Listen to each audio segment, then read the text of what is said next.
ఈరోజు మీకు నేను చూపించేది వచ్చి ఎగ్ ఫ్రై చూపిస్తున్నాము. దీనికి కావాల్సిన ఇంగ్రీడియంట్స్: కోడిగుడ్లు, ఉడకబెట్టిన కోడిగుడ్లు,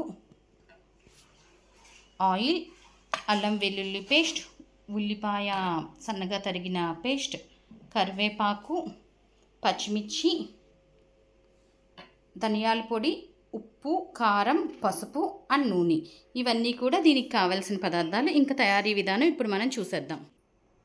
ఇలా పొయ్యి మీద పాన్ పెట్టుకున్నాక మనం దీంట్లో ఒక 3 స్పూన్ల ఆయిల్ పోసుకోవాలండి.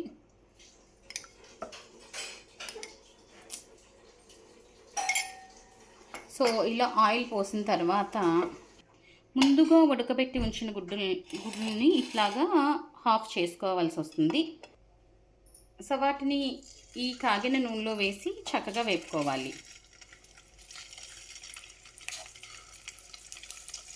కొంచెం దోర రంగు వచ్చే వరకు వేపుకోవాలి ఈ గుడ్లన్నిటిని కూడా.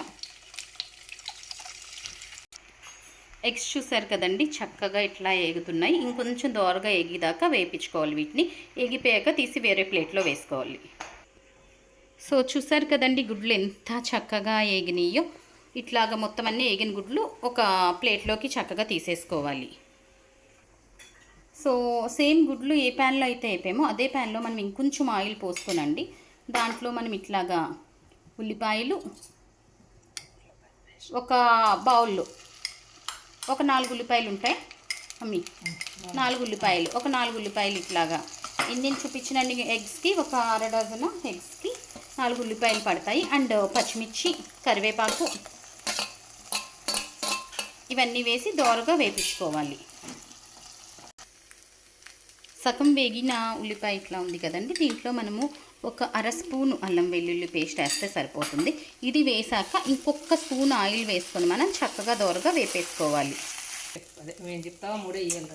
ఉప్పు, కారం, పసుపు వేసి ఎర్రగా ఏగిపోయిన ఉల్లిపాయలో మనం ఉప్పు, కారం, పసుపు వేసుకోవాలండి. ఇంత చక్కగా ఏగాలి మనకి.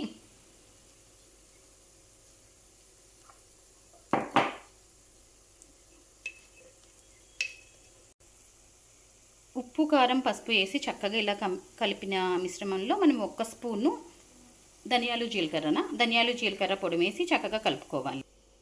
ఇలా ఏపి పెట్టిన గుడ్లుని ఇలా కలిపిన మిశ్రమంలో ధనియాల పొడి వేసిన తర్వాత ఇలా తయారవుతుందండి. దానిలో మనం ఇలా ఏపి పెట్టిన గుడ్లన్నీ కూడా చక్కగా వేసేసుకోవాలి.